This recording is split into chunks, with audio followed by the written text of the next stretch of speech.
Welcome to T-SAT general స్టడీస్కి సంబంధించిన పాఠ్యాంశాలు చూస్తూ ఉన్నాం. ఈ వీడియోలో మనము స్పేస్ సెక్టార్లో భాగంగా ఇక్కడ అంతరిక్ష రంగంలో ఉపగ్రహ వ్యవస్థలను ప్రయోగించేటటువంటి సందర్భంలో కీలకమైనటువంటి అంశాలుగా మనకు ఈ రాకెట్ లాంచింగ్ వెహికల్స్ అనేటటువంటివి కనిపిస్తూ ఉన్నాయి. మరి వాటి గురించినటువంటి మరికొన్ని కీలకమైనటువంటి అంశాలు తెలుసుకునే ప్రయత్నం చేద్దాం. సో ఇక్కడ ప్రపంచవ్యాప్తంగా అత్యంత ప్రముఖమైనటువంటి ఉపగ్రహ ప్రయోగ వాహక నౌకలకు సంబంధించి కనుక మనం గమనిస్తే రష్యాకు సంబంధించి ప్రోటాన్, సోయూజ్, అంగారా, కాస్మోస్ అనేటటువంటివి రష్యాకు సంబంధించినటువంటి ఉపగ్రహ వాహక నౌకలు, లాంచ్ వెహికల్స్ అని వీటిని మనం షార్ట్గా చెప్పుకుంటాం. అమెరికాకు సంబంధించి చూస్తే డెల్టా, ఫాల్కన్, టైటాన్, అట్లాస్ అనేటటువంటివి కనిపిస్తూ ఉన్నాయి. చైనాకు సంబంధించి చాంగ్ ఝాంగ్ లేదా లాంగ్ మార్చ్ అనేటటువంటి పేరుతోటి ఇవి రాకెట్ లాంచింగ్ వెహికల్స్ లేదా శాటిలైట్ లాంచ్ వెహికల్స్ని డెవలప్ చేసుకోవడం జరిగింది. యూరోపియన్ యూనియన్ విషయానికి వచ్చేసరికల్లా ఏరియన్ మరియు వేగా అనేటటువంటి రెండు లాంచ్ వెహికల్స్ని డిజైన్ చేసుకోవడం అనేది జరిగింది. సో ఇక్కడ జపాన్ విషయానికి వచ్చేసరికల్లా ల్యాండా అనేటటువంటిది ఒక రాకెట్ లాంచర్ కాగా మరికొన్నిటిని కనుక గమనిస్తే H1, H2, H3 అనేటటువంటి లాంచ్ వెహికల్స్ని జపాన్ డెవలప్ చేసుకోవడం అనేది జరిగింది. ఇక భారత్ విషయానికి వచ్చేసరికల్లా ప్రస్తుతము మనము వినియోగిస్తున్నటువంటి లాంచ్ వెహికల్స్ విషయంలో PSLV, ఇక్కడ SLV అన్నప్పుడు శాటిలైట్ లాంచ్ వెహికల్గా మనం గమనించాలి. PSLV అన్నప్పుడు పోలార్ శాటిలైట్ లాంచ్ వెహికల్గా దీన్ని మనం చెప్తాం. అదేవిధంగా GSLV అనేది జియో స్టేషనరీ శాటిలైట్ లాంచ్ వెహికల్గా దీన్ని మనం చెప్తాం. ఇక్కడ SSLVలో S అనేటటువంటిది స్మాల్ అనేటటువంటి అబ్రివేషన్గా చెప్తాం. చిన్న ఉపగ్రహాలను ప్రయోగించేందుకు దీన్ని ఉపయోగిస్తాము. స్మాల్ శాటిలైట్ లాంచ్ వెహికల్గా మనం చెప్తాం. ఇక్కడ చెప్పుకున్నటువంటి NGLV అనేది భవిష్యత్ అవసరాలను గుర్తెరిగి మన యొక్క వాహక నౌకలు, ప్రస్తుతం ఉన్నటువంటి వాహక నౌకల కంటే మించినటువంటి శక్తిని, ఆధునిక సాంకేతిక సామర్థ్యాలను కలిగి ఉన్నటువంటి వాహక నౌకగా నెక్స్ట్ జనరేషన్ లాంచ్ వెహికల్ అనేది మనకు కనిపిస్తూ ఉంది. సో దీంట్లో అత్యంత కీలకమైనటువంటి ప్రయోగాలు మరియు అత్యధిక విజయాల శాతాన్ని కలిగినటువంటిదిగా PSLV అనేది మనకు కనిపిస్తుంది. కాబట్టి PSLVని ఇస్రో వారి జవనాశ్వంగా పేర్కొంటాం. నెక్స్ట్ మనకు GSLV అనేది సమాచార ఉపగ్రహాలను ప్రయోగించేటటువంటి కోణంలో ఇది మనకు ఒక కీలకమైనటువంటి లాంచింగ్ వెహికల్గా మనకు కనిపిస్తూ ఉంది. సో ప్రస్తుతము ఇవన్నీ కూడా మనకు వినియోగంలో ఉన్నటువంటి వాహక నౌకలుగా మనం చూస్తూ ఉన్నాం. ఇది భవిష్యత్తులో రాబోయేటటువంటి వాహక నౌకగా మనం గమనించాలి. సో ఇక్కడ ఉపగ్రహాలను వాటి నిర్ధారిత కక్షలోకి చేర్చేటటువంటి క్రమంలో ఈ రంగంలో సాంకేతికంగా ముందంజలో ఉన్నటువంటి అగ్రదేశాలన్నీ కూడా పలు ఉపగ్రహ ప్రయోగ వేదికలను అవి ఏర్పాటు చేసుకోవడం అనేది జరిగింది. మరి భారత్ కనుక గమనిస్తే సతీష్ ధావన్ అంతరిక్ష కేంద్రం అనేది మనకు ఏకైక లాంచింగ్ స్టేషన్గా మనకు కనిపిస్తుంది. మనకు తమిళనాడులో మరొక స్టేషన్ అనేది రెడీ అవుతూ ఉంది. సో ఫ్రెంచ్ గయానా విషయానికి వచ్చేసరికల్లా ఇక్కడ కౌరు అంతరిక్ష కేంద్రం అనేది మనకు కనిపిస్తూ ఉంది. అమెరికా విషయానికి వచ్చేసరికల్లా కెన్నడీ స్పేస్ సెంటర్ అనేది మనకు కనిపిస్తూ ఉంది. కజకిస్తాన్లో బైకనూర్ కాస్మోడ్రోమ్ అనేటటువంటిది మనకు కనిపిస్తూ ఉంది. చైనా విషయానికి వచ్చేసరికల్లా జిక్వాన్ స్పేస్ లాంచ్ సెంటర్ అనేది మనకు ఇక్కడ, ఇవన్నీ ప్రపంచంలో కీలకమైనటువంటి ప్రముఖమైనటువంటి లాంచ్ వేదికలుగా, లాంచ్ ప్లాట్ఫామ్స్గా మనం ఇక్కడ చూస్తూ ఉన్నాం. సో ఇక్కడ ఉపగ్రహ ప్రయోగాలకు సంబంధించి చూస్తే అంతరిక్ష చరిత్రలో మొట్టమొదటి ముందడుగు మనకు 1957లో పడినట్లుగా తెలుస్తూ ఉంది. దీన్ని రష్యా చేపట్టినట్లుగా మనం గమనించవచ్చు. కాస్మోస్ అనేటటువంటి లాంచ్ వెహికల్ ద్వారా రష్యా 1957లో చేపట్టినటువంటి ప్రపంచపు మొట్టమొదటి కృత్రిమ ఉపగ్రహంగా మనకు స్పుత్నిక్ 1 అనేది కనిపిస్తుంది. స్పుత్నిక్ అనేటటువంటి పదానికి రష్యన్ భాషలో ఉపగ్రహం అనేటటువంటి అర్థం ఉంది. మరి ఈ ఉపగ్రహ ప్రయోగంతో మనకు ప్రపంచ అంతరిక్ష యుగం మొదలైనట్లుగా మనం చూస్తూ ఉన్నాం. ఇక్కడ మనకు కనిపిస్తూ ఉంది స్పుత్నిక్కి సంబంధించినటువంటి ఒక మోడల్గా మనం చూస్తాం. దీని నుంచి పెద్ద మొత్తంలో సర్వీసెస్ కోసం కాకుండా ఉపగ్రహాన్ని కక్షలోకి నిలుపుదల చేయగలిగేటటువంటి సాంకేతిక సామర్థ్యం ఉందా లేదా పరీక్షించేటటువంటి కోణంలో ఈ ఎక్స్పెరిమెంట్ని లాంచ్ చేయడం అనేది జరిగింది. రష్యా మరియు అమెరికా దేశాల అంతరిక్ష ప్రయోగాల ప్రేరణతో భారత్లో 1960లలో అంతరిక్ష కార్యక్రమాలు ప్రారంభం కావడం అనేది జరిగింది. దీనికి ప్రధానమైనటువంటి భూమిక వహించినటువంటి వ్యక్తిగా ఇక్కడ చూపిస్తున్నటువంటి డాక్టర్ విక్రమ్ సారాభాయ్ గారు మనకు కనిపిస్తూ ఉన్నారు. వీరు చేసినటువంటి విశిష్ట సేవలకు గాను వీరిని మనము భారత అంతరిక్ష పితామహునిగా మనం ప్రస్తుతించుకుంటూ ఉన్నాం. సో భారత అంతరిక్ష పితామహులైనటువంటి డాక్టర్ విక్రమ్ సారాభాయ్ గారి నేతృత్వంలో 1962లో మనకు మొదటగా సంస్థాగతంగా అంతరిక్ష కార్యక్రమాలను ప్రారంభించేటటువంటి కోణంలో Indian national committee on space research, దీన్ని మనం ఇంకోస్పార్ అనేటటువంటి పేరుతోటి పిలుస్తాం, దీన్ని ఏర్పాటు చేసుకోవడం అనేది జరిగింది. దీని ఆధ్వర్యంలోనే భారతదేశానికి సంబంధించినటువంటి అంతరిక్ష కార్యక్రమాలు ప్రారంభం కావడం అనేది జరిగింది. అయితే దీని తదనంతరం జరిగినటువంటి పరిణామ క్రమంలో ఈ కార్యక్రమాలు వేగవంతం కావడం జరిగింది. ఏంటంటే ఇన్కోస్పార్ని పునర్వ్యవస్థీకరించి 1969లో భారత అంతరిక్ష పరిశోధనా సంస్థ ఇస్రోను ఏర్పాటు చేయడం జరిగింది. దీని యొక్క ప్రధాన కేంద్రంగా మనకు బెంగళూరు అనేది కనిపిస్తూ ఉంది. ఈ ఇస్రో యొక్క ప్రధాన కార్యాలయాన్ని అంతరిక్ష భవన్ అనేటటువంటి పేరుతోటి పిలుచుకోవడం జరుగుతుంది. సో ఇస్రో ఏర్పాటుతోటి ఇక అంతరిక్ష కార్యక్రమాలలో ఒక వేగం వచ్చినటువంటి అంశాన్ని మనం ఇక్కడ గమనించాలి. భారత అంతరిక్ష కార్యక్రమాలను మరింత వేగవంతం చేసేటటువంటి సందర్భంగా 1972లో అంతరిక్ష కమిషన్, స్పేస్ కమిషన్, అదేవిధంగా అంతరిక్ష విభాగము డిపార్ట్మెంట్ ఆఫ్ స్పేస్ అనేటటువంటిది ప్రారంభం కావడం జరిగింది. 1975లో భారతదేశపు మొట్టమొదటి ఉపగ్రహము ఆర్యభట్ట అనేటటువంటిది సోవియట్ వారు రూపొందించినటువంటి లాంచర్ కాస్మోస్ అనేటటువంటి లాంచర్ ద్వారా దీన్ని ప్రయోగించుకోవడం జరిగింది. మరి భారత అంతరిక్ష కార్యక్రమాల్లో మరొక కీలకమైనటువంటి ముందడుగుగా మనం ఆర్యభట్ట అనేటటువంటి ఉపగ్రహం గురించి మాట్లాడతాం. దీన్ని స్వదేశీయంగానే రూపొందించుకోవడం జరిగింది. అయితే అప్పటికి మనకు లాంచింగ్ వెహికల్స్ అనేటటువంటివి లేవు కాబట్టి రష్యా సహకారంతో దీన్ని మనం ప్రయోగించుకోవడం జరిగింది. ఇక అంతరిక్ష ప్రయోగాలను స్వదేశీయంగానే చేపట్టేటటువంటి క్రమంలో, అంటే ఉపగ్రహాలను స్వదేశీయంగానే తయారు చేసుకోవాలి, అదేవిధంగా లాంచింగ్ వెహికల్స్ని కూడా స్వదేశీయంగానే రూపొందించుకుంటూ వాటిని ప్రయోగించేటటువంటి క్రమంలో కూడా స్వదేశీ పరిజ్ఞానాన్ని చేపట్టేటటువంటి క్రమంలో మనకు ఈ భారత్ చేస్తున్నటువంటి ప్రయత్నాలలో భాగంగా ఎస్ఎల్వి అనేటటువంటి 4 అంచెల రాకెట్ అనేది మనం ఇక్కడ చూస్తాం. అంచె అంటే మోటార్ల సంఖ్య అనేది చెప్పుకున్నాం మనం క్షిపణికి సంబంధించినటువంటి టాపిక్లో భాగంగా. మరి ఇక్కడ 4 అంచెలలో అంటే దీంట్లో 4 మోటార్లు అనేవి ఉంటాయి. మొదటగా ఇక్కడ భూమికి ఉపరితలానికి ఆనుకొని ఉన్నటువంటి ప్రధానమైనటువంటి మోటారు మండడం జరుగుతుంది. ప్రధాన మోటార్లో ఉన్నటువంటి ఫ్యూయల్ అయిపోయిన తర్వాత ఆ అంచె మిగిలినటువంటి రాకెట్ విడిభాగాలతో విడిపోవడం అనేది జరుగుతుంది. అది విడిపోయినటువంటి వెంటనే నెక్స్ట్ అంచెలో ఉండేటటువంటి రాకెట్ మండడం ప్రారంభిస్తుంది. తద్వారా వాహక నౌక ముందుకు ప్రయాణించేటటువంటి క్రమాన్ని మనం చూస్తాం. దీని తర్వాత 5 దశలలో లేదా 5 అంచెలలో ప్రయాణించేటటువంటి ఏఎస్ఎల్వి వాహక నౌకను రూపొందించుకోవడం జరిగింది. దీని తర్వాత పిఎస్ఎల్వి లాంచ్ వెహికల్ 4 అంచెలలో ప్రయాణిస్తుంది. జిఎస్ఎల్వి వాహక నౌక 3 దశలలో ప్రయాణించేటటువంటి వాహక నౌకగా మనం చూస్తూ ఉన్నాం.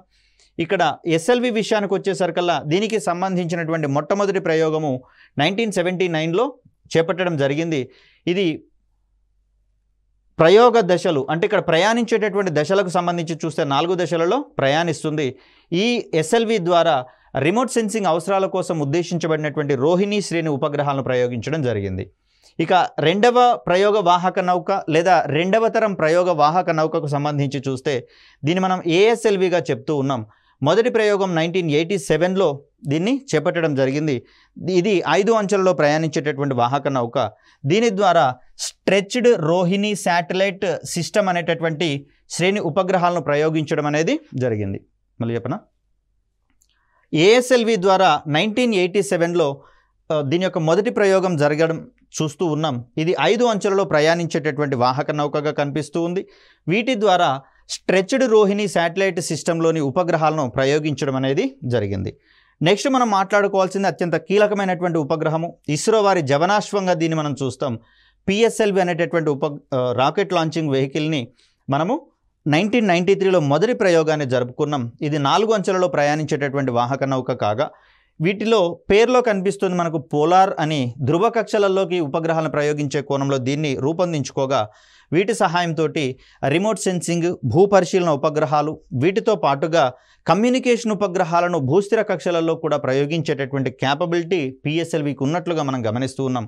కాబట్టే సరల్, కల్పన 1, IRNSS శ్రేణిలోని ఉపగ్రహాలన్నింటినీ కూడా మనము పిఎస్ఎల్వి వాహక నౌకల ద్వారా ప్రయోగించుకోవడంతో పాటుగా స్పేస్ ఎక్స్ప్లోరేషన్ ప్రోగ్రాంలలో కూడా పిఎస్ఎల్వి తనదైనటువంటి పాత్రను పోషించడం జరిగింది.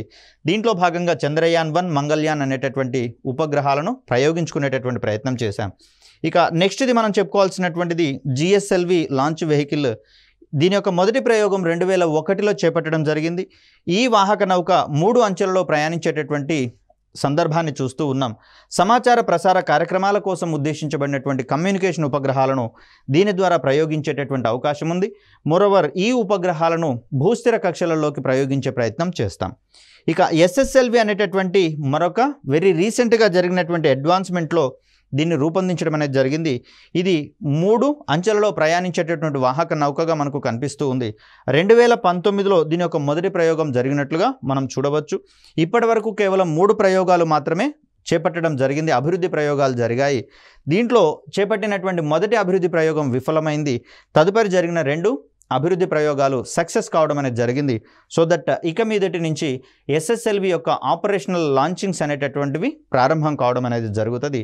సో ఇలా భారతదేశం రూపొందించినటువంటి ఉపగ్రహ ప్రయోగ వ్యవస్థల యొక్క పరిణామ క్రమాన్ని మనం ఇక్కడ చూస్తాము. సో ఎస్ఎల్వి అనేది శాటిలైట్ లాంచ్ వెహికల్ కాగా ఏఎస్ఎల్వి అనేది ఆగ్మెంటెడ్ శాటిలైట్ లాంచ్ వెహికల్గా చూస్తాం. పిఎస్ఎల్వి విషయానికి వచ్చేసరికల్లా పోలార్ శాటిలైట్ లాంచ్ వెహికల్ అంటున్నాం. GSLV geo stationary satellite launch vehicle. SROSS అనేది స్ట్రెచ్డ్ రోహిణి శాటిలైట్ సిస్టమ్గా మనం పేర్కొంటాం. ఈ అబ్రివేషన్ల దగ్గర కూడా మనకు కొంత క్వశ్చన్స్ అనేవి అడిగేందుకు అవకాశం ఉంది.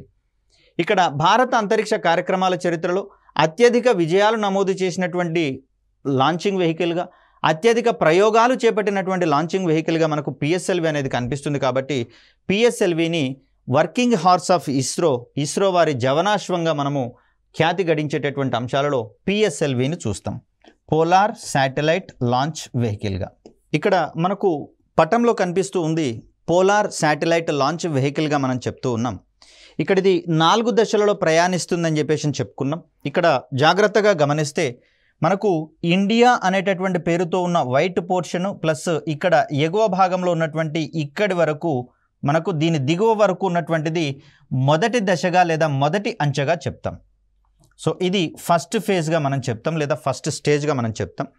ఇక్కడ ఇండియా అనేటటువంటి పేరుతో ఉన్నటువంటి ఈ గొట్టం లాంటి నిర్మాణాన్ని మనము కోర్ ఇంజిన్ అనే పేరుతో పిలుస్తాం, లేదా దీన్నే మనము ప్రధాన ఇంజిన్ అనేటటువంటి పేరుతోటి కూడా పిలుస్తాము. ఈ ప్రధాన ఇంజిన్ చుట్టుపక్కల ఉన్నటువంటి చిన్న చిన్న ఇంజిన్లను మనము స్ట్రాపాన్ మోటార్స్ లేదా బూస్టర్ రాకెట్లు అని చెప్తాం. స్ట్రాపాన్ మోటార్స్ లేదా వీటినే మనము బూస్టర్ రాకెట్స్ అంటాం. వీటి యొక్క ప్రధానమైనటువంటి విధి ఏంటి అంటే ఇక్కడ ఉన్నటువంటి కోర్ ఇంజిన్కి అదనపు శక్తిని అందించేటటువంటి క్రమంలో మొదటి దశలో కోర్ ఇంజిన్తో పాటుగా ఇవి కూడా మండడం అనేది జరుగుతుంది. తద్వారా ఈ కోర్ ఇంజిన్ తనకు కావలసినటువంటి అదనపు శక్తిని వీటి నుంచి పొందేటటువంటి ప్రయత్నం చేస్తుంది. సో ఇక్కడ ఈ రెడ్ మార్క్ నుంచి ఎగువన కనిపిస్తున్నటువంటి ఇక్కడ వరకు ఉన్నటువంటి భాగాన్ని మనము స్టేజ్ 2గా మనం చెప్తాం. పిఎస్ఎల్వి యొక్క 2వ దశగా మనం చెప్తాము. సో ఇక్కడ ప్రధాన దశలో లేదా మొదటి దశలో ఈ కోర్ ఇంజిన్ మాత్రమే మండుతుంది, దాన్ని అంటుకొని ఉన్నటువంటి స్ట్రాపాన్ మోటార్లు కూడా మండుతాయి. ఇలా మండుతుంది అంటే దాని అర్థం రాకెట్ ఇంజిన్ పనిచేస్తుంది అనేది గుర్తుంచుకోవాలి. దీంట్లో ఉండేటటువంటి ఇంధనము దహన ప్రక్రియలో భాగంగా అవి దిగువకు వాయువులను విడుదల చేస్తూ ఉంటాయి. ఫలితంగా రాకెట్ పైకి ప్రయాణిస్తుంది అనేది మనందరికీ తెలిసిందే. ఎప్పుడైతే కోర్ ఇంజిన్లోనూ మరియు స్ట్రాపాన్ మోటార్లలో ఉండేటటువంటి ఫ్యూయల్ అయిపోతుందో అప్పుడు ఈ పార్ట్ మనకు సెపరేషన్ అనేది జరుగుతుంది. సో దీని తర్వాత సెపరేషన్ తర్వాత ఇమీడియట్గా మనకు 2వ దశలో ఉన్నటువంటి ఇంజిన్ మండడం అనేది ప్రారంభిస్తుంది. తద్వారా పిఎస్ఎల్వి యొక్క 2వ దశ లేదా 2వ అంచె ప్రారంభమైనట్లుగా మనం చెప్తాం. ఇక్కడ ఈ ఎల్లో లైన్కి ఎగువన ఉన్నటువంటి ఈ కోన్ లాంటి భాగం ఏదైతే ఉందో దీన్ని మనము హీటింగ్ షీల్డ్ లేదా హీట్ షీల్డ్గా పేర్కొంటాం. అంటే ఉష్ణ కవచంగా దీన్ని మనం చెప్తాం. ఇక్కడ రాకెట్ ఎగువకు ప్రయాణించేటటువంటి సందర్భంలో భూ ఉపరితలం దగ్గర వాతావరణ పొరల సాంద్రత అధికంగా ఉంటుందని చెప్పుకున్నాం. కాబట్టి ఈ వాతావరణ పొరలతో వాహక నౌక చేసేటటువంటి ఘర్షణ కార్యక్రమాల వల్ల ఉష్ణం అధికంగా వెలువడేందుకు అవకాశం ఉంది. కాబట్టి ఈ వెలువడేటటువంటి ఉష్ణం నుంచి ముందు భాగంలో ఇక్కడ ఈ హీట్ షీల్డ్ లోపల ఉపగ్రహాన్ని ఉంచి రక్షణ పొరగా దాన్ని ఏర్పాటు చేయడం అనేది జరుగుతుంది. తద్వారా ఘర్షణ నుంచి ఉపగ్రహాలు కాపాడబడతాయి. ఇక్కడ రెండవ దశలో అంటే మొదటి దశ అయిపోగానే ఇక్కడ ప్రధాన దశలో ఉన్నటువంటి కోర్ ఇంజిన్ వాహక నౌక నుంచి విడిపోవడం జరుగుతుంది. ఎట్ ద సేమ్ టైం మనకు ఈ హీట్ షీల్డ్ కూడా సెపరేట్ అయిపోయి ఈ లాంచ్ వెహికల్ నుంచి విడిపోవడం అనేది జరుగుతుంది. ఇక్కడ దీనికి దిగువన ఉన్నటువంటి ఈ పార్ట్లోనే మూడవ దశ మరియు నాలుగవ దశకు సంబంధించినటువంటి మోటార్లు అనేవి ఉంటాయి. భూ ఉపరితలం నుంచి పైకి ప్రయాణించేటటువంటి సందర్భంలో భూమి ఆకర్షణ శక్తికి మించినటువంటి శక్తితో పైకి ప్రయాణించాల్సి వస్తుంది. కాబట్టి ఈ సందర్భంలో అధిక శక్తి అనేది అవసరం అవుతుంది. కాబట్టి మొదటి దశలోని ఇంజిన్స్ కొంచెం పవర్ఫుల్ ఇంజిన్స్ మరియు పెద్ద ఇంజిన్స్ అనేవి ఉంటాయి. అదేవిధంగా రెండవ దశ విషయానికి వచ్చేసరికల్లా మొదటి దశ అయిపోయే వరకు గనక గమనిస్తే అక్కడ లాంచ్ వెహికల్ సుమారుగా 100 కిలోమీటర్ల ఎత్తుకు చేరుకుంటుంది. ఇక్కడ వాతావరణ పొరల యొక్క సాంద్రత తక్కువగా ఉండడము, అదేవిధంగా భూమి యొక్క ఆకర్షణ శక్తి కూడా తగ్గడం వల్ల తక్కువ శక్తితోటే రాకెట్ అనేది పైకి ప్రయాణించడం అనేది జరుగుతుంది. ఇక దీని తర్వాత 3-4 దశలకు వచ్చేసరికల్లా దాంట్లో మరికొంత తక్కువ పరిమాణంలో ఉండేటటువంటి ఇంజిన్స్ని వాడతాం. ఎందుకంటే ఇక్కడ మరికొంత ముందుకు వెళ్ళినటువంటి సందర్భంలో భూమి ఆకర్షణ శక్తి అనేది పెద్దగా పనిచేయదు. కాబట్టి స్వల్ప ఇంధనంతో అవి ప్రయాణించేటటువంటి క్రమాన్ని మనం చూస్తాం. ఇక్కడ మొత్తంగా చూస్తే మనకు ఈ ప్రధానమైనటువంటి కోర్ ఇంజిన్ని మనము S139 అనే కోడ్ నేమ్తో మనం రాస్తాం. దీన్ని S139 అనేటటువంటి పేరుతోటి రాస్తాం. అంటే 139 టన్నుల బరువు ఉన్నటువంటి సాలిడ్ ఇంధనాన్ని వాడుకుంటుందని చెప్పేసి చెప్తాం. ఇక్కడ ఉన్నటువంటి స్ట్రాపాన్ మోటార్లను కూడా ఒక్కొక్క దాన్ని S9 అనేటటువంటి సంకేత నామంతో చెప్తాం. మొత్తంగా ఇక్కడ మనకు కోర్ ఇంజిన్ చుట్టూతా 6 స్ట్రాపాన్ మోటార్లు ఉంటాయి. కాబట్టి మనకి ఇక్కడ మొదటి దశ విషయానికి వచ్చేసరికల్లా 6S9 ప్లస్ S139 అనేటటువంటి పేరుతోటి ఫస్ట్ స్టేజ్ని మనం రిప్రజెంట్ చేస్తూ ఉన్నాం. ఇది ఘన ఇంధనాన్ని ఉపయోగించుకునేటటువంటి రాకెట్ సిస్టమ్గా మనం చెప్తాం. ఇక రెండవ దశ విషయానికి వచ్చేసరికల్లా PL40 అనేటటువంటి ఇంజిన్ మనకి ఇక్కడ కనిపిస్తుంది. సో ఇక్కడ PL40 యొక్క ఐడెంటిటీ మనం చూస్తూ ఉన్నాం. ఎల్ అంటే లిక్విడ్ ఇంజిన్ అనేటటువంటి పదంగా మనం చెప్తాము, లేదా ద్రవ ఇంధనాన్ని ఉపయోగించుకునేటటువంటి ఇంజిన్గా మనం చెప్తాం. ఈ స్థితిలో ఉన్నటువంటి ఇంజిన్ని మనము వికాస్ ఇంజిన్ అనేటటువంటి పేరుతోటి పేర్కొంటాం. అంటే విక్రమ్ సారాభాయ్ గారి పేరు మీదుగా దీనికి వికాస్ ఇంజిన్ అని నామకరణం చేయడం అనేది జరిగింది. ఇది 40 టన్నుల బరువు ఉన్నటువంటి ఇంధనాన్ని వినియోగించుకునే ప్రయత్నం చేస్తుంది. ఇక మూడవ దశలో కనిపిస్తున్నటువంటి ఇంజిన్గా మనము HPS3గా మనం చెప్తాం. అంటే ఇక్కడ ఉన్నటువంటి ఇంజిన్ కూడా సాలిడ్ స్టేట్లో ఉండేటటువంటి ఇంధనాన్ని వినియోగించుకుంటుంది. 3 టన్నుల పరిమాణంలో ఇక్కడ ఇంధనాన్ని నింపేటటువంటి ప్రయత్నం జరుగుతుంది. ఇక నాలుగవ దశలో ఉన్నటువంటి ఇంజిన్గా మనం L2.5 అంటే ఇది 2.5 టన్నుల బరువు ఉన్నటువంటి ద్రవ ఇంధనాన్ని ఉపయోగించుకునేటటువంటి ప్రయత్నం చేస్తుంది. మొత్తంగా వాహక నౌక యొక్క బరువును కనుక గమనిస్తే 294 టన్నుల బరువు ఉంటుంది. ఇక్కడ మనం చెప్పినటువంటి మొత్తం కాన్ఫిగరేషన్ 6 స్ట్రాపాన్ మోటార్లు. ఇక్కడ S9 అంటే ఒక్కొక్క స్ట్రాపాన్ మోటారు 9 టన్నుల బరువు ఉండేటటువంటి ఘన ఇంధనాన్ని ఉపయోగించుకుంటుంది. సో ఇక్కడ మొత్తం కాన్ఫిగరేషన్ వచ్చేసరికి మనకు 294 టన్నుల బరువు ఉంటుంది.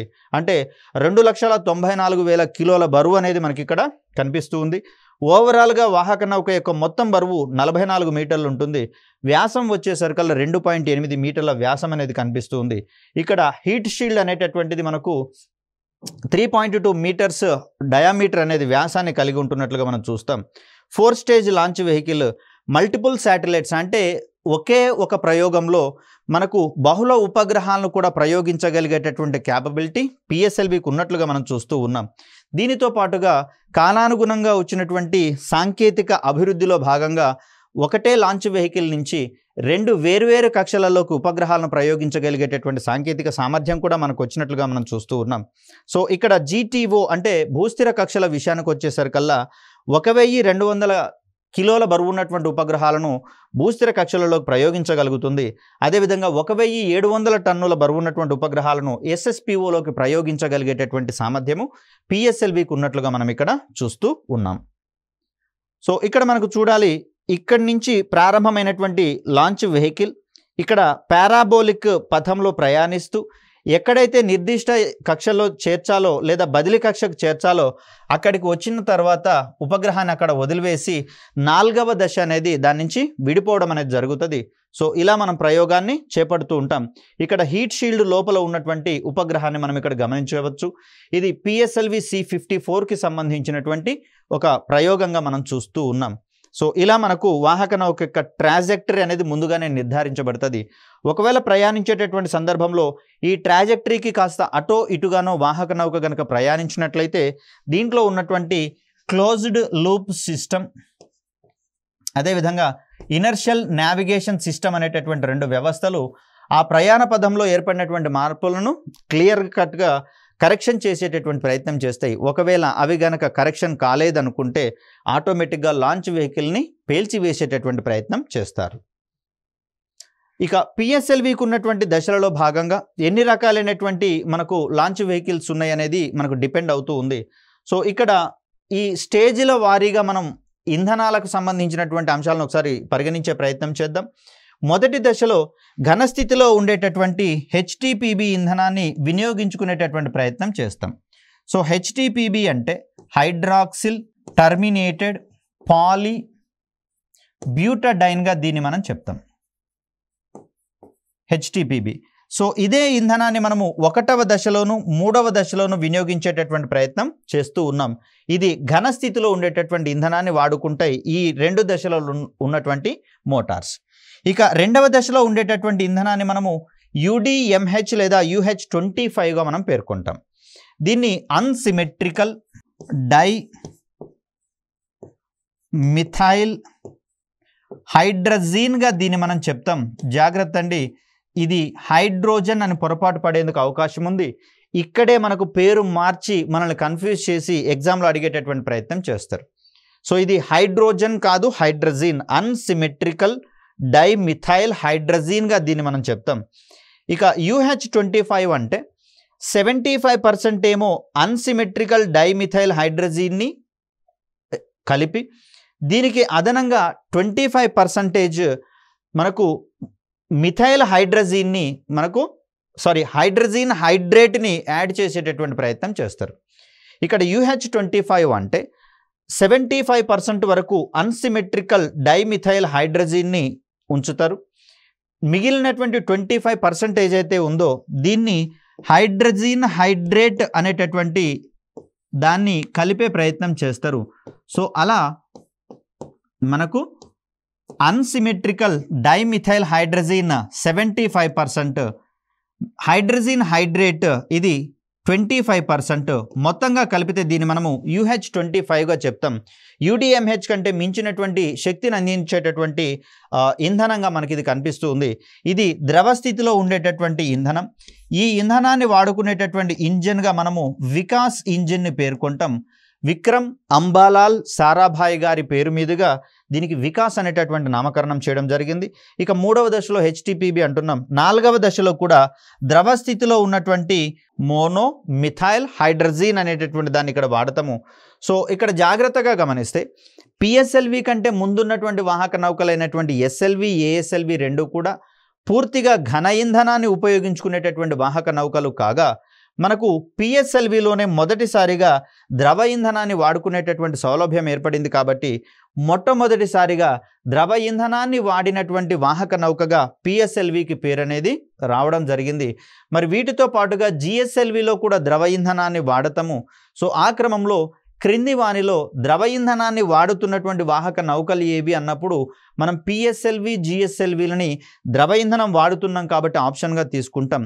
కానివి ఏవి అన్నప్పుడు మనం ఇంత క్రితం చెప్పుకున్నటువంటి శాటిలైట్ లాంచ్ వెహికల్ కావచ్చు, ASLV augmented satellite launch vehicle కావచ్చు, అదేవిధంగా స్మాల్ శాటిలైట్ లాంచ్ వెహికల్, ఈ మూడింటిలలో కూడా ఘన ఇంధనమే ప్రధానంగా వాడతాం. కాబట్టి ద్రవ ఇంధనాన్ని వాడనటువంటి లాంచ్ వెహికల్స్ ఏవి అన్నప్పుడు వీటిని మనం పేర్కొనాల్సి వస్తుంది. ఈ విధమైనటువంటి స్లైట్ డిఫరెన్సెస్ ఆధారంగా కూడా మనకు క్వశ్చన్స్ పడేందుకు అవకాశం అనేది ఏర్పడుతుంది. ఇక PSLVలో ఉన్నటువంటి వేరియంట్స్ అంటే రూపాంతరాలకు సంబంధించి చూస్తే మనకు ప్రయోగించబడేటటువంటి ఉపగ్రహాల యొక్క బరువును ఆధారంగా కావచ్చు, అదేవిధంగా చేర్చవలసినటువంటి ఉపగ్రహాల యొక్క కక్షలను బట్టి కావచ్చు, రకరకాలైనటువంటి వేరియంట్స్ని మనం ఇక్కడ ఏర్పాటు చేసుకోవడం జరిగింది. ఇక్కడ డయాగ్రామ్లో కనిపిస్తున్నటువంటి 5 నిలువుగా ఉన్నటువంటి రాకెట్స్ మనం చూస్తూ ఉన్నాం. ఇవి ఒక్కొక్కటి ఒక్కొక్క పిఎస్ఎల్వి వేరియంట్గా మనం చెప్తూ ఉన్నాం. సో దీంట్లో ఈ వేరియంట్స్ని ఏ విధంగా మనం డిజైన్ చేస్తాము అంటే, ఇక్కడ మనకు పేర్కొనబడుతున్నటువంటి ఈ స్ట్రాపాన్ మోటార్లు వాటి యొక్క సంఖ్యను ఆధారంగా ఇక్కడ మనకు ఈ రాకెట్లలో ఉండేటటువంటి వేరియంట్స్ అనేవి మనకు మారుతూ ఉంటాయి. సో తొలిసారిగా మనం రూపొందించినటువంటి పిఎస్ఎల్వి వేరియంట్గా మనం పిఎస్ఎల్వి జీ అని చూస్తున్నాం. ఇక్కడ జీ అంటే జనరల్ అనేటటువంటి అంశంగా చూస్తాం. సో పిఎస్ఎల్వి యొక్క సాధారణ రూపంగా మనం దీన్ని చూస్తాం. ఇక్కడ జాగ్రత్తగా గమనిస్తే మొదటి దశలో ఉన్నటువంటి కోర్ ఇంజిన్గా S139 అనేది కనిపిస్తుంది. రెండవ దశకు వచ్చేసరికల్లా PL40 అనేది కనిపిస్తుంది. మూడవ దశకు వచ్చేసరికల్లా మనకు HPS3 అనేది కనిపించింది. అదేవిధంగా ఫోర్త్ స్టేజ్కి వచ్చేసరికల్లా మనకు L2.5 అనేది మనకు కనిపించింది. సో ఇదే వరుస క్రమం మిగిలిన అన్ని రాకెట్లలోనూ కనిపిస్తుంది. ఎక్సెప్ట్ ఇక్కడ స్ట్రాపాన్ మోటార్లు అనేటటువంటివి జనరల్ వెర్షన్లో 6 కనిపిస్తాయి ఇంటూ S9, అంటే 9 టన్నుల ఇంధనాన్ని ఉపయోగించుకునేటటువంటి ఘన స్ట్రాపాన్ మోటార్లు అనేవి పిఎస్ఎల్వి జనరల్లో కనిపిస్తూ ఉన్నాయి. ఇక పిఎస్ఎల్వి కోర్ ఎలోన్ అంటే, కోర్ అంటే ప్రధాన ఇంజిన్, ఎలోన్ అంటే ఒక్కటే ఉంది అని అర్థం. ఇక్కడ కోర్ ఎలోన్ అంటే కోర్ ఇంజిన్ ఒక్కటే ఉంది అంటే అర్థం ఏంటంటే, ఇక్కడ జనరల్ వెర్షన్లో ఉన్నటువంటి 6 స్ట్రాపాన్ మోటార్లు ఏవైతే ఉన్నాయో 6 S9 స్ట్రాపాన్ రాకెట్లను తొలగించి వేసినప్పుడు కోర్ ఎలోన్ రూపం అనేది ఏర్పడుతుంది. ఇక్కడ మనకు కనిపిస్తూ ఉంది. ఇక్కడేమో 2 అవతల వైపు మరొక 2 స్ట్రాపాన్ మోటార్లు కనిపిస్తే ఈ 2 అనేటటువంటి అమరిక ఇక్కడ మనకు కనిపించట్లేదు. ఈ స్థితిలో మనకు కోర్ ఎలోన్ అంటే మనకు ప్రధానమైనటువంటి ఇంజిన్ మాత్రమే ఒక్కటే కనిపిస్తుంది. కాబట్టి దీన్ని కోర్ ఎలోన్ వెర్షన్గా మనం చెప్తాం. దీంట్లో అంతక్రితం చెప్పుకున్నటువంటి 6 S9 స్ట్రాపాన్ మోటార్లు ఇక్కడ మనకు కనిపించవు. కాబట్టి దీన్ని మనం కోర్ ఎలోన్ అనేటటువంటి రూపంగా చెప్తాం. ఇక పిఎస్ఎల్వి ఎక్సెల్ వేరియంట్కి వచ్చేసరికల్లా మనకు జనరల్ వెర్షన్లో 6 స్ట్రాపాన్ మోటార్లు ఉన్నాయి. S9 ఇంధనాన్ని ఉపయోగించుకునేటటువంటి మోటార్లుగా మనం చూస్తే S9 స్థానంలో వీటిని S12 తోటి రీప్లేస్ చేసేటటువంటి ప్రయత్నం చేస్తాం. అంటే ఒక్కొక్క మోటారు 12 టన్నుల ఇంధనాన్ని ఉపయోగించుకునేటటువంటి ఘన ఇంధనాన్ని వాడుకునేటటువంటి స్ట్రాపాన్ మోటార్లుగా కనిపిస్తాయి. ఇలాంటివి 6 గనక అమర్చినట్లయితే కోర్ ఇంజిన్ చుట్టూతా అప్పుడు మనకు అత్యంత శక్తివంతమైనటువంటి పిఎస్ఎల్వి ఎక్సెల్ వేరియంట్ అనేది తయారవుతుంది. దీని సహాయంతో పిఎస్ఎల్వి జనరల్ కావచ్చు, సిఏ కావచ్చు, వీటన్నిటికంటే అధిక బరువు ఉన్నటువంటి ఉపగ్రహాలను ప్రయోగించేటటువంటి అవకాశం ఏర్పడుతుంది. అఫ్కోర్స్ డిఎల్ క్యూఎల్ కంటే కూడా మనము అధిక శక్తివంతమైనటువంటి అధిక బరువు ఉన్నటువంటి ఉపగ్రహాలను పిఎస్ఎల్వి ఎక్సెల్ ద్వారా ప్రయోగించే అవకాశం ఉంది.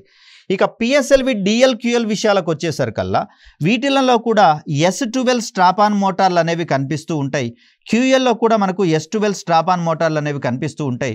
డిఎల్ విషయానికి వచ్చేసరికల్లా ఈ స్ట్రాపాన్ మోటార్లు కేవలం 2 మాత్రమే ఉంటాయి కోర్ ఇంజిన్ చుట్టూతా. కానీ క్యూఎల్ విషయానికి వచ్చేసరికల్లా ఈ స్ట్రాపాన్ మోటార్లు 4 కనిపిస్తాయి. 4 S12 స్ట్రాపాన్ మోటార్లు కోర్ ఇంజిన్కి ఇరువైపులా గనక వాటిని అమర్చినట్లయితే ఏర్పడేటటువంటి రూపాన్ని మనం పిఎస్ఎల్వి క్యూఎల్ వెర్షన్గా మనం చెప్తాం. సో ఇక్కడ పిఎస్ఎల్వి జనరల్ వెర్షన్కి వచ్చేసరికల్లా 294 లేదా 295 టన్నుల బరువు అనేది మనకి ఇక్కడ కనిపిస్తూ ఉంటే, పిఎస్ఎల్వి కోర్ ఎలోన్ అనేటటువంటిది 230 టన్నుల బరువు అనేది కనిపిస్తుంది. పిఎస్ఎల్వి ఎక్సెల్ విషయానికి వచ్చేసరికల్లా ఇది 320 టన్నుల బరువు అనేది కనిపిస్తూ ఉంది. పిఎస్ఎల్వి డిఎల్ విషయానికి వచ్చేసరికల్లా ఇది 260 టన్నుల బరువు అనేది కనిపిస్తుంది. ఇక పిఎస్ఎల్వి క్యూఎల్ అప్రాక్సిమేట్లీ దీని యొక్క ఖచ్చితమైనటువంటి బరువు తెలియడం లేదు. 280 లేదా 290 టన్నుల బరువు ఉన్నటువంటి వాహక నౌకగా మనకు పిఎస్ఎల్వి క్యూఎల్ అనేది కనిపిస్తుంది. సో వీటి సహాయంతో వేర్వేరు బరువులు కలిగినటువంటి ఉపగ్రహాలను విభిన్న కక్షలలోకి ప్రయోగించేటటువంటి ప్రయత్నం చేస్తారు. 1 by 1 వీటికి సంబంధించినటువంటి అంశాలను గమనించేటటువంటి ప్రయత్నం చేద్దాం. పేలోడ్స్ విషయానికి వచ్చేసరికల్లా 1678 కిలోల బరువు ఉన్నటువంటి ఉపగ్రహాలను 622 కిలోమీటర్ల ఎత్తులో ఉండేటటువంటి SSPOలోకి ప్రయోగించేటటువంటి ప్రయత్నం చేయవచ్చు. ఇక్కడ పిఎస్ఎల్వి జనరల్ వెర్షన్ యొక్క బరువు వచ్చేసరికి మనకు 295 టన్నులు ఉన్నట్లుగా మనం చూస్తూ ఉన్నాం. ఇక్కడ పిఎస్ఎల్వి జనరల్ యొక్క ప్రయోగ కార్యక్రమాలు కనుక మనం గమనిస్తే ఇప్పటి వరకు మొత్తంగా మనం 12 ప్రయోగాలను చేపట్టుకోవడం అనేది జరిగింది. పిఎస్ఎల్వి జనరల్ వెర్షన్కి సంబంధించి. ఈ 12 వెర్షన్స్లలో మొదటి మూడింటిని మనము అభివృద్ధి ప్రయోగాలుగా చెప్తాం. ఈ ప్రయోగాలలో మనము వాహక నౌక మనం అనుకున్నటువంటి స్పెసిఫికేషన్స్ ఆధారంగా ప్రయాణిస్తుందా లేదా అనేటటువంటి అంశాల మీద మాత్రమే దృష్టి సారించడం జరుగుతుంది. ఇక్కడ ఉపగ్రహము కక్షలో చేరిందా, ఉపగ్రహం నుంచి మనం సర్వీసెస్ తీసుకున్నామా లేదా అనేటటువంటి విషయాల మీద ఎలాంటి క్లారిటీ తోటి మనం ఉండం. కేవలం ఇక్కడ వాహక నౌక అనేది మనం అనుకున్నటువంటి అంశాల ఆధారంగా, లక్ష్యాల ఆధారంగా ప్రయాణిస్తుందా లేదా అనేటటువంటిది మాత్రమే ప్రధానమైనటువంటి క్రైటీరియా. సో మొదటి ప్రయోగంలో భాగంగా IRS-1E అనేటటువంటి ఉపగ్రహాన్ని భూ నిమ్న కక్షలలో ప్రయోగించడం జరిగింది. ఇక్కడ మొదటి ప్రయోగము విఫలమైనట్లుగా మనం చూస్తూ ఉన్నాం.